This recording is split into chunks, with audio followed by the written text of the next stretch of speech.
you somebody who likes to jot notes down to yourself? Do you like writing lists or maybe popping post-it notes around your house as a reminder? What about journaling? Do you journal?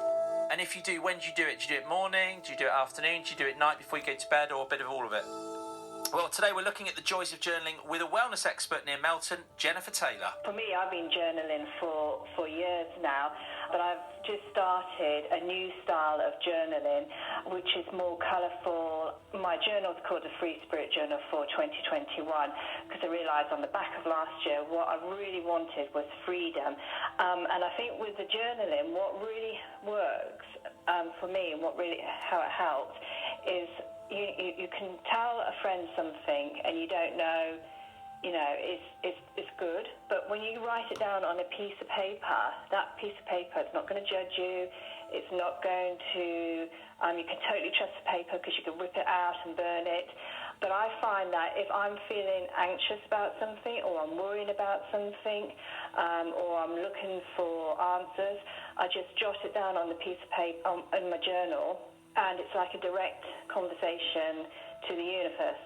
Okay, and when do you do this? Is this something you do in the morning? Is it at night time? And the reason I ask you that is because I've heard both. So morning is a great time to do it because you start the day thinking for yourself before you start entertaining anyone else or anything that's going on in the world. But I've also heard about people who journal at night time because what you do is you write questions that you want to know the answers to, so you take that out of your mind, you can go to sleep better because you're not thinking about it, you've written it down, and your unconscious mind then gets to work on it. So is it a bit of both, or is it one or the other? It's a bit of both. It's a bit of both. And like in the first thing in the morning, before anyone else has got up, if you make yourself a cup of tea and light a candle and just come and sit down with a journal, that's like me time, and that's like putting a firm message out into the universe that you honour yourself and you're making time for yourself. And then also at night time, because like it works there. And what I found also is just to be free with the journal. Like if you don't always get time to do it in the morning, don't beat yourself up. If you haven't got time to do it in the evening, don't beat yourself up. Like one Sunday, I just, instead of reading my book, I got myself a cup of tea, sat in bed and journaled. So whenever it felt, my journal was calling to me, I would respond, but I have no fixed pattern to it. It works in the morning, it can work in the evening, it can work in the middle of the day. It's just turning up for yourself, really. So whenever you've got time. Is the thought in this that effectively we hear that you have, two people within yourself? One is the monkey mind. This is the person who takes over and is always fearful and jumping ahead of the gun. And then there's the sort of more human you, yourself, which is the more reasonable part of you, which is why if you're writing things down, you come back to it, you often take a more level-headed approach at what you're thinking and what your thoughts are, rather than sort of just jumping to a conclusion on something. Oh yeah, totally agree with that. And then also, like with writing it down, you're tuning into your intuition. So when you write it down, and you go over it, your intuition will start to jump in, or you can start to hear your intuition. But yeah, our monkey mind is the fearful one that just wants us to keep safe and not take any risks.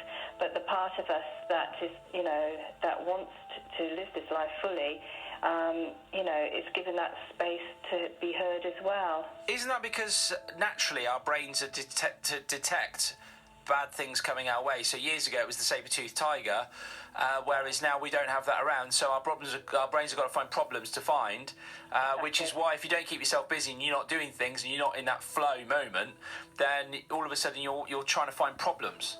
Yeah. For example, the way my journal really helped me last year is because I was put into furlough, and I really wanted to start my own business up. I did, and my fears was like, what if I don't get any clientele? What if I don't get anyone coming forward? Because I had to change the way I did it. I did it via Zoom, and so I wrote my fears down, like what could stop me. And then I also wrote in my journal, like, can I have my clientele? What is my purpose in life? And, it really it really helped me, and then my business really, really took off. So yeah, my fears of like, I can't achieve this, I won't achieve it, was like, very real and very valid. But the journal helped me to offload my fears, and lo and behold, my business took off. Jennifer, do you just freewheel when you open a new page? I've got my journal as I talk to you in front of me. It's a present from my wife Angela, and she bought me a really nice pen and a really nice leather journal. I've started to just write things down because I always come up with a lot of ideas and things, and I'll often just write stuff down and then I can go back to it and have a little look, and it's just really useful. But I don't really have any rhyme or reason. I just jot and I draw little doodles and scribbles and things like that. Do you have a method? I'm really pleased that you've got yourself a new pen and you've got a special journal, because I think that's the first step. The first step is to get yourself a really nice pen that you like writing with, and a lovely journal. No, I've in the past have had a structure of of that, but I've found being freestyle with it is far, far important. So have you heard of the washi tape? No. WASHI. You can get it from Etsy or Etsy, however you pronounce it. And it's very colourful, pretty tape, and all different styles and designs. So in my journal to start off with for this year, I had my goal at the beginning and my love letter, and then like on random pages, I would just stick the washi tape, but also I love drawing as well, so I've done some drawings and I've added them to random pages, and then I've also cut out like pictures from artwork which I really love and stick it on random pages, and then I also have like tissue paper.